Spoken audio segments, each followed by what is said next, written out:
Sa video na to, welcome to Cambodia! Kakain tayo ng 13 authentic Cambodian street food sa largest market ng Phnom Penh. Ito, ang Central Market. I'm on a mission to eat as many Cambodian food that this market can offer. What is pare, authentic Cambodian noodles dito sa Phnom Penh. From Cambodian stir-fried noodles, Ay pare, sobrang daming ganap. Mas marami pa tong ganap kesa nung 18th birthday ko. Cambodian hot pot, Nice. Ayun, kita mo. Oh, nice. So may mga bowls din. Cambodian desserts, Sipin mo, may maruya, may karyoka, tapos may pritong palaka. hanggang sa famous crab brain noodles. Kung yung paresan dun sa Pasay overload, ito talaga. Super overloaded. Mas overloaded pa to. Ready ka na ba? Tara!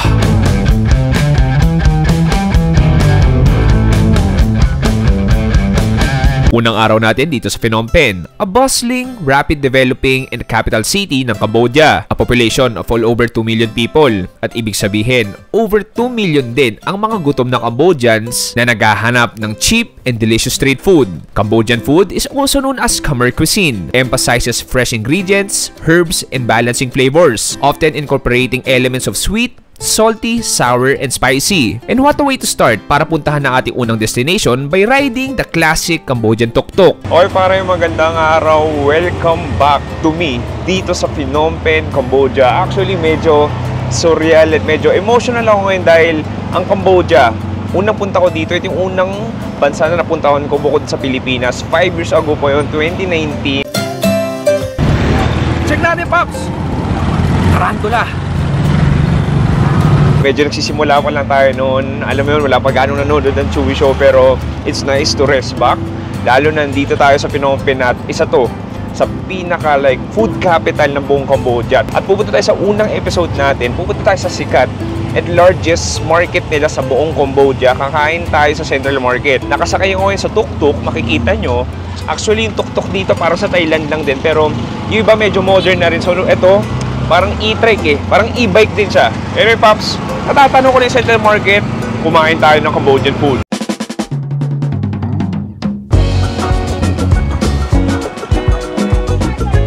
For this episode ay papunta tayo sa Central Market or tinatawag na Sar Theme. It's one of Phnom Penh's most iconic landmarks. It was built in the 1930s during the French colonial period dito sa Cambodia. It features a distinctive Art Deco design with a large dome as its center. Para tong SM eh, they've got it all for you. From jewelries, clothes, fabrics, and of course, a lot of street food. Okay pare, touchdown tayo sa Sar Theme or Central Market nila. 1930s pa to na-build at isa to talaga sa largest market sa buong Cambodia. So actually parang tourist spot na rin siya. So pag yung mga turista mandatory na pumunta dito dahil hindi lang pagkain mahanap mo dito pero kumpleto sa lahat from damit, souvenirs, may relo, jewelries at kahit ano pa. Pero syempre, nandito tayo dahil naghahanap tayo ng masasarap na authentic Cambodia street food. Anyway pare, tara!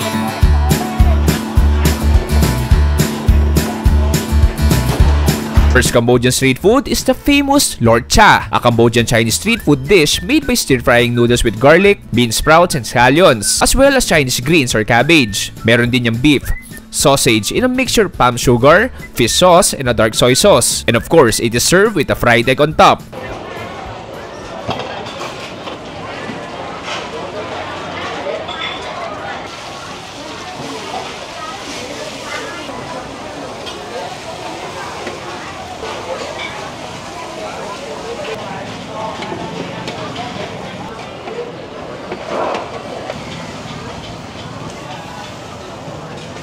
Unang food stop natin. Mamaya na tayo dadaldan. Mamaya ko na itutour.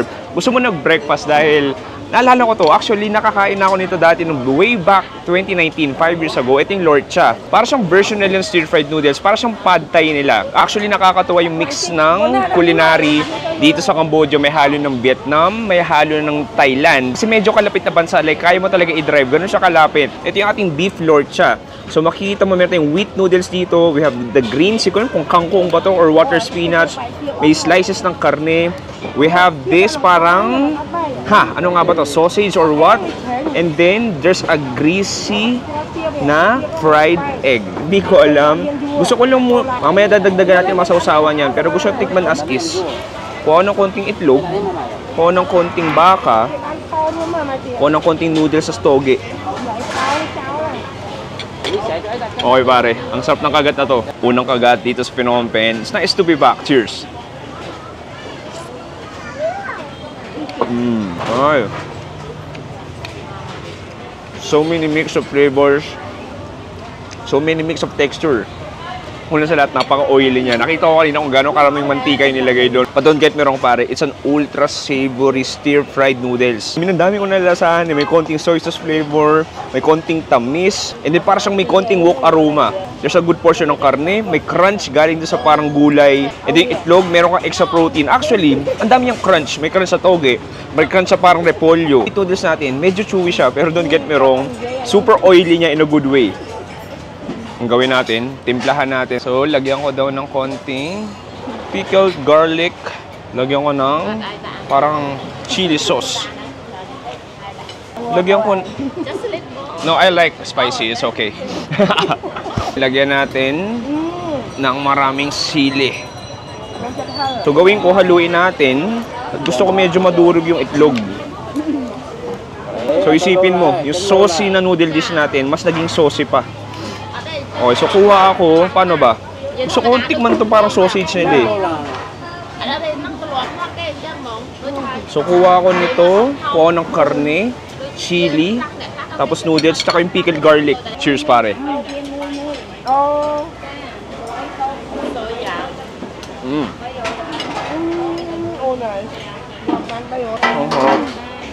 Wow, grabe. Yung dynamics ng flavor. Parang may dalawang klase ng chili.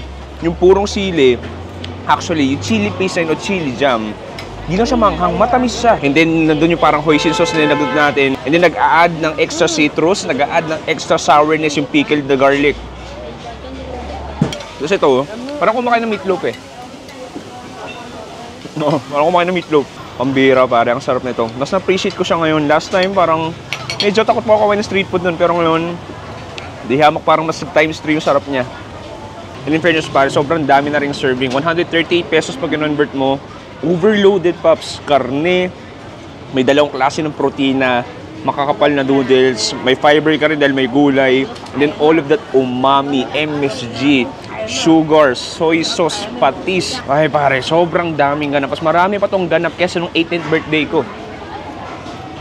Pops, I just love the vibes dito as in...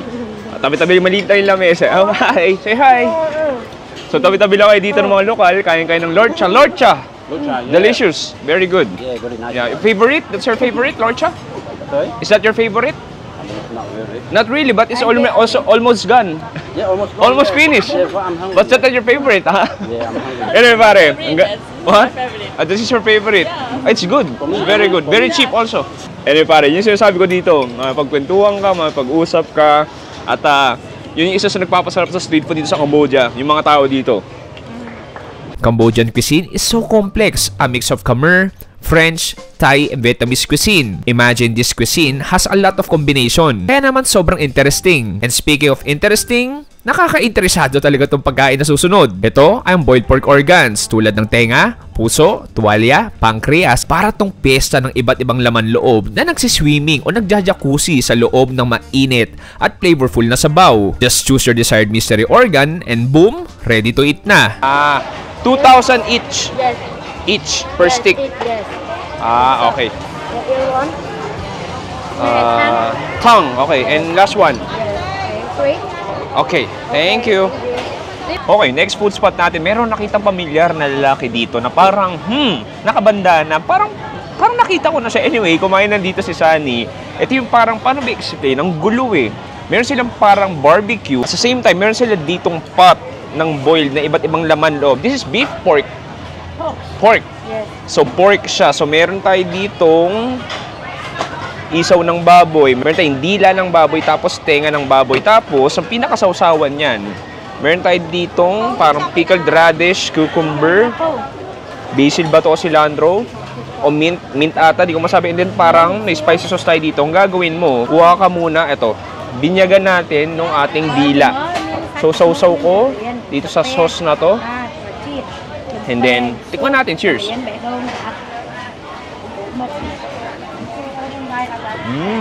Interesting. Alam mo, itong lasa nito, kung nung lasang pinakuluan na baboy, yun lang din. Pero, texture niya, sobrang chewy, bouncy. I mean, basically, parang kumakain ng lengua. And then yung sauce yung nagpapalasa, sweet, spicy, purong sili lang din. In-expect ko medyo peanut siya, pero hindi. Alam mo, gusto kong gawin, kuha tayo ng atsara dito. Dip natin sa sauce. Parang balanse. Medyo healthy dahil may gulay. Tapos may laman loob ka. Next natin, tenga. Dip natin sa sauce. Nice. Ayun, kita mo. Oh, nice. So may mga balls din. Can I try the ball? This one? Yes. Okay. So, intriga ako eh. Try ko na rin to. Pero maganda dito, sobrang tagal siyang napalambot. So, sobrang na-tenderize na siya. Tikman natin ito kakakuha. Tikman natin ito kakakuha ko lang. Ito yung parang balls.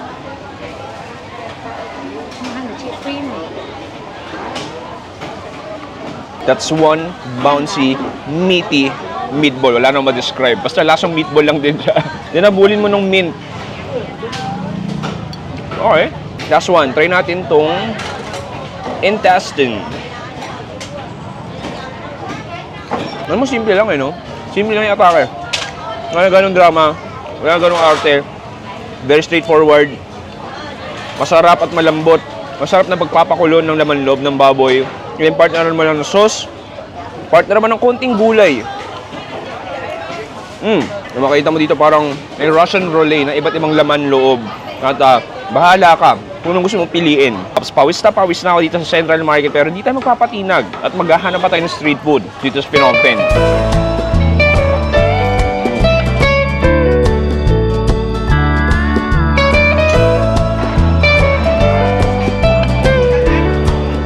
Okay pare, kakaiba dito as in ang wild. Yung ingay na naririnig mo is ingay in a good way dahil inaakit ka, inaalok ka ng mga vendors dito na, uy, dito ka kumain, masarap pagkain namin dito. At ang dami, like from rice meals, from noodles, from different kind of meat. Kahit nga exotic food, may nakita akong tarantula doon, crickets. At this is a street food heaven. Kung pupunta ng Phnom Penh, it's a must try ng unang pupuntahan mo para sa pagkain is itong Central Market nila. Anyway pare, nakakailan ba tayo? Dalawa pa lang. Hanap pa tayo next food trip. Next stop, akala mo'y Vietnamese food to pero hindi. Ito ang tinatawag na bansong, ang Cambodian cold noodles with peanuts, sausage, spring rolls, coconut milk, and fish sauce.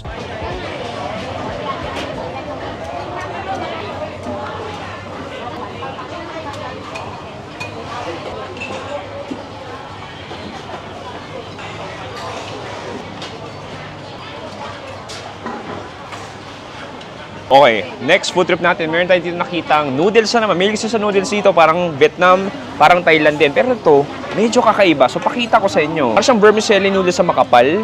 May peanuts, so nakikita, nilagyan ng coconut cream. Nilagyan siya ng patis. So, medyo complex yung mga pinaglalagay na klase ng ingredients dito. May pork slices tayo dito. Meron tayo spring roll dito, fried spring roll. And then, parang ito yung parang version ng sausage nila. Grabe kakaiba. Patis. Tapos coconut milk o coconut cream pinaghalo. Ano kayong lasa nun? At na-intriga ako sa anong magiging lasa nito. Know that. Cheers.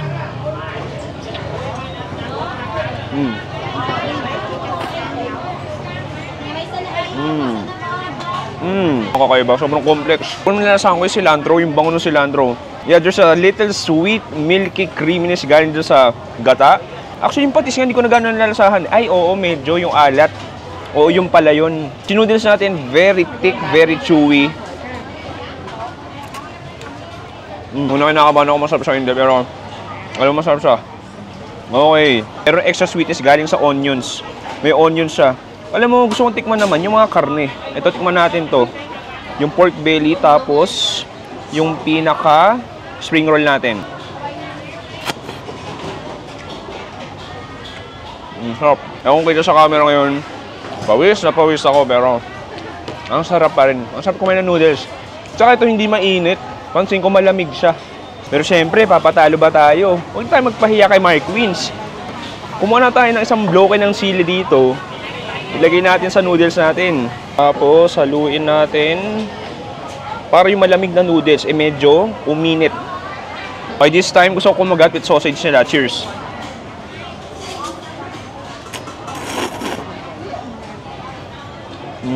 Grabe. Sobrang komplikado ng lasa niya. Mas komplikado ba ito sa sota mo nagtotoyo? Sarap. Ang sarap ng pagkomplikado niya. Pwede ba yun? Ang sarap ng pagkomplikado niya. Woo! Madaming lasa, patis, May alat, may tamis, texture, ang dami, lutong, yung chewy noodles, yung gulay, sibuyas, yung sili, nagpadagdag flavor, anghang. Actually, hindi ko alam anong tawag sa kanya dahil wala siyang English name, pero grabe, hype, sarap to. Hanapin nyo lang si ate, si Miss Beautiful, siya yung owner nito. Kung nakita nyo siya, dito kumain si Pops Chewy. Sabihin mo, yung Northern Pops Chewy, pero syempre hindi niya ako kilala. Anyway, sagad pa tayo. Okay, dito sa Cambodia dahil sobrang init. Uso rin sa kanila yung mga $1 drink. At lemon ice daw, tikman natin. Oh, nice. Kahit ice nila dito, kakaiba. I mean, yung sourness, yung citrus flavor galing dun sa lemon. Pero may kakaibang atake yung pinaka-ice nila. Ang sarap ng pagka-brew. Kasi may natural sweetness. So, parang si Goku tsaka si Vegeta yung yung asim tsaka tamis ito naglalaban. Pakita ko sa'yo, ang ganda lang ng vibes eh. Kaya nakita mo to. Parang maliit na bangketa lang. So, kaharap mo yung nagluluto. Parang ramen bar. And then, pwede ka mamili ng stall na pusong punan. Pwede ka mag-food tour dito ang dali dahil magkakalapit ng literal. Anyway pare, syempre hindi pa tapos. Hanap tayo next food trip natin dito sa Central Market sa Phnom Penh.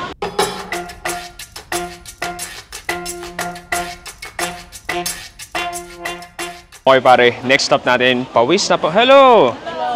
Hello! Say hi to Philippines! Hi Philippines! Philippines. Hello! Cambodia, Philippines! Yes! Next stop natin, meron tayo iba't ibang fried goodies. May nakita kong parang okoy. May nakita kong parang karyoka. May nakita kong parang maruya. At meron din nakikitang fried palaka. Napaka-random. Isipin mo, may maruya, may karyoka, tapos may pritong palaka. Dito lang yan sa Cambodia. Anyway, ito yung order ko. Wala tong palaka dahil di pa ready mag-exotic ngayon. Sige, tikim tayo ng karyoka nila. Alam ko ano yung ng karyoka? Parang ganun lang din dito. Sige, cheers. 105% karyoka. You have the very crunchy outer layer, chewy inside, and you have the sweet caramel brown sugar sa labas. Next, meron tayo dito meatball. Meatball nga ba to? Hindi ko rin alam eh. Wow. That's a surprise. Langka. Pare, jackfruit yung loob niya or durian. O parang langka. O itlog. Hindi ko ang gulo. Ano ba? Langka, itlog, durian. Parang itlog na mabaho. O ano? Yung una lasa langka. So parang ninunguya ko na, naging mabaho siya. Hindi para sa akin yun. Okay, ito sure ako. Ito yung parang maruya nila. Tikman natin. Yung nakasanayan ko. Crunchy sa labas, matamis. Mainit na saging sa loob. Nga mo reklamo. Lahat ng to, 60 pesos. Murang-mura para sa Pilipinas lang din. Pops, marami pati pagkain dito. Ang daming fried food. Hanap tayo next food trip dito sa Cambodia.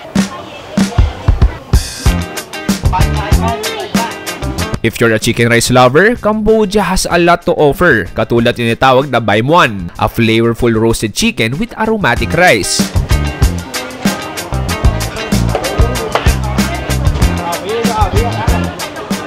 Okay pare, next meron tayo ditong Cambodian chicken rice. Actually, mukha siyang Hainanese, pero with Cambodian twist. So may nakita akong fried garlic sa taas, parang may onion chives din. And then yung pinaka-chicken natin, na parang may Hainanese rice sa ilalim na hindi ko masabi. Anyway, may libreng sabaw yan. Tikman muna natin.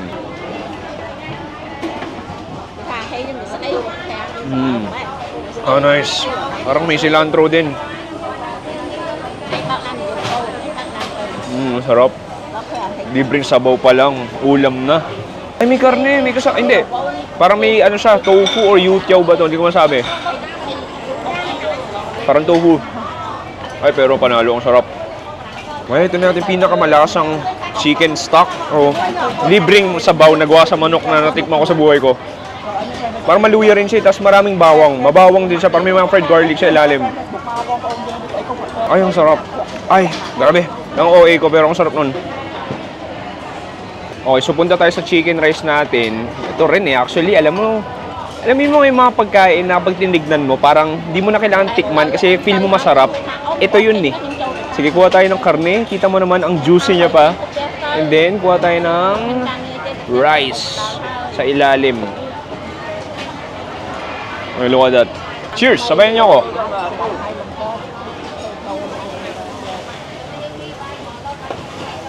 Ano yung fried garlic niya? Parang may natural oil na lumalabas eh. Ito yung mga pagkain na parang kain ka lang ng kain, it keeps you eating. Sobrang addictive niya. Manok, sobrang oily, and juicy, malasa.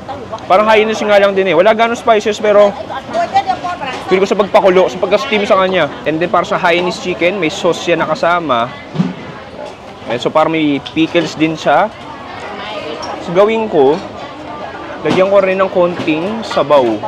Di ko alam kung tama itong ginagawa ko. Then kuha tayo ng karne, nung part na may pickles o chili. Cheers!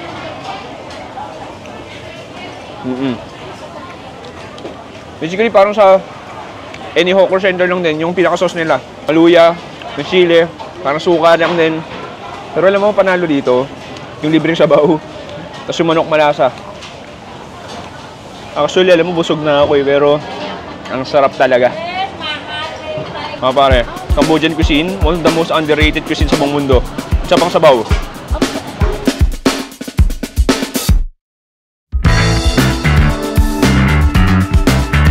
Kung sa Pinas may halo-halo, dito sa Cambodia ay may tinatawag na cha hao tok, a flavorful, colorful jelly that can be mixed with candied fruits and other sweets at syempre, lalagyan yan ng malamig na gatas. Okay, next food stop natin at meron tayo dito iba't ibang Cambodian dessert. So para siyang version nilang halo-halo, naalala ko yung che sa Saigon, sa Vietnam, para siyang che.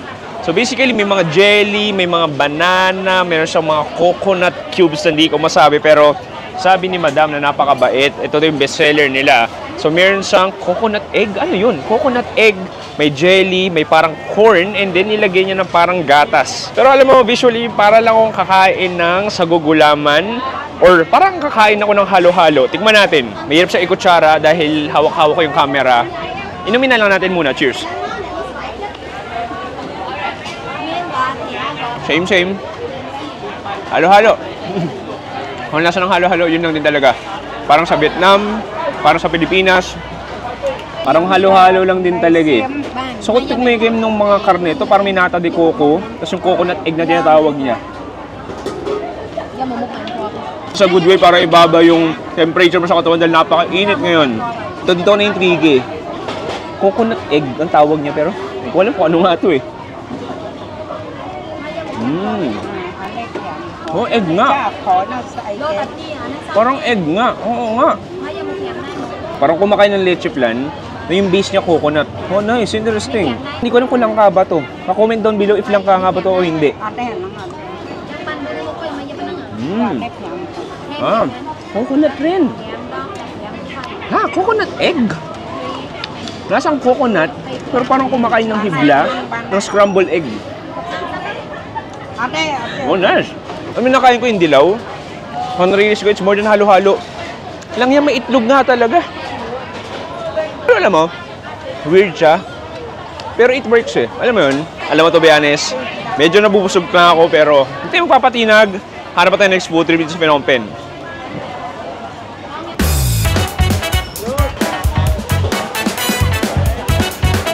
For our last authentic Cambodian food, this is a main event material. We will eat a Cambodian crab brain noodles. It has rice noodles with greens, crab brain paste, topped with a mix of proteins like pig feet and sausages. Then bubuhusan ng flavorful and rich pork broth, topped with blood cake and tofu. This crab brain noodles is a perfect breakfast para sa mga Cambodians.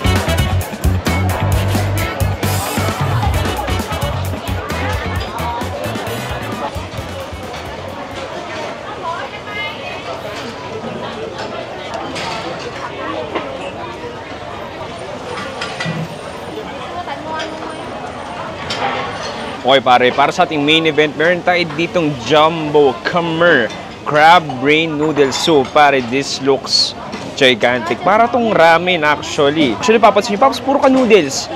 Puro noodles yun talaga dito sa palengke nila. Yung maganda dito sa vibes ng palengke nila. Like, yung iba galing pa eskwelahan, yung iba galing pa opisina, iba lunch break lang. Pumupuslit dito ng iba't ibang lunch sila. Iba nag-dine in din, iba nag-take out.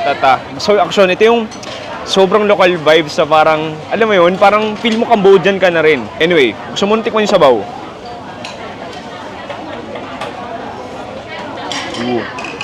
Parang pho.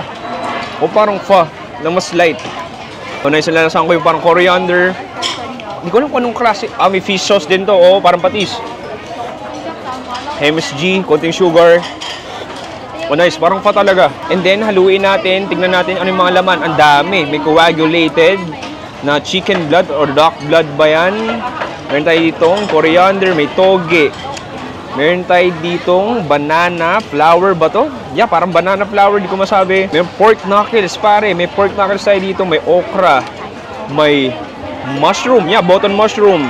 May parang fish cake tayo dito. Ang daming ganap. And then, syempre, yung rice noodles natin. Look at that. What is, pare? Authentic Cambodian noodles dito sa Phnom Penh. Sige, tikimin tayo ng noodles. Medyo nahalo ko na eh.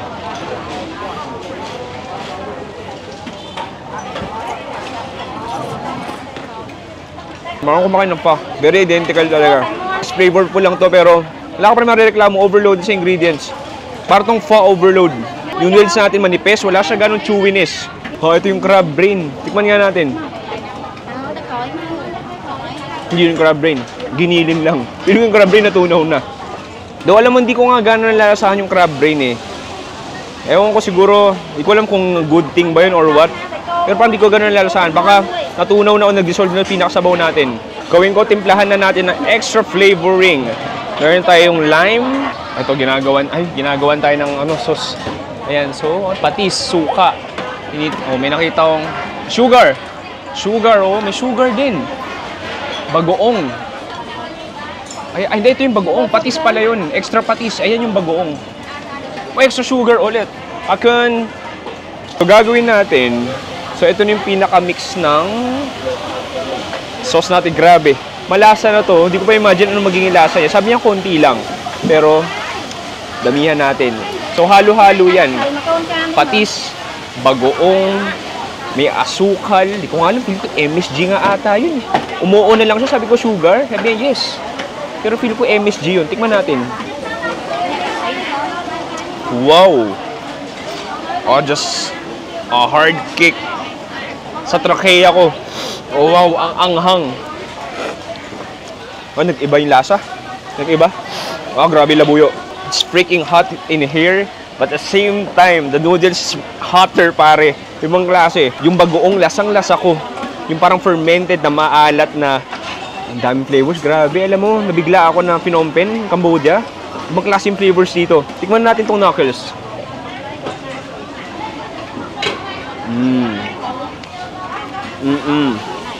Basically, parang pata lang din. Cartilage nandun, mataba, balat nandun.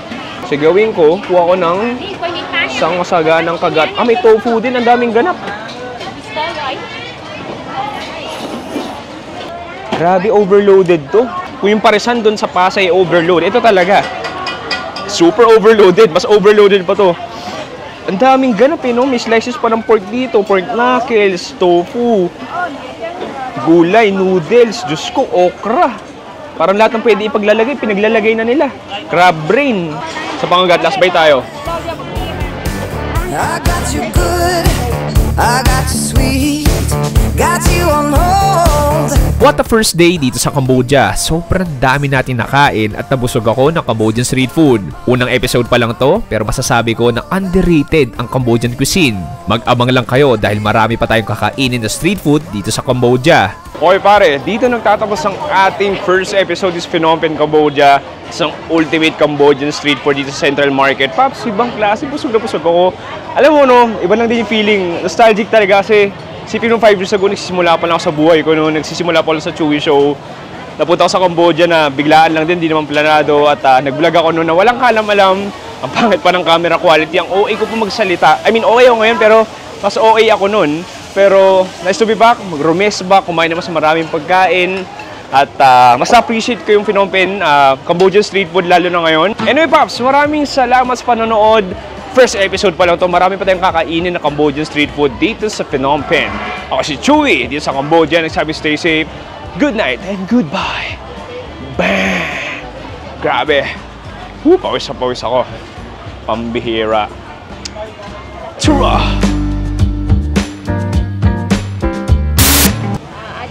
You don't like? Hot? Very hot? I like hot. You should say hi. Hi Philippines. Hi Philippines. What's your name? My name is Sita. Sita. Kailangan pa natin maghanap ng ibang pang street food dito. Can I get a photo with you? Yeah, for sure, man. For sure. Sorry for interrupting your. No, man. No, it's okay. Take care. Hey guys, Matthew from Colorado, traveling the world, preaching Jesus.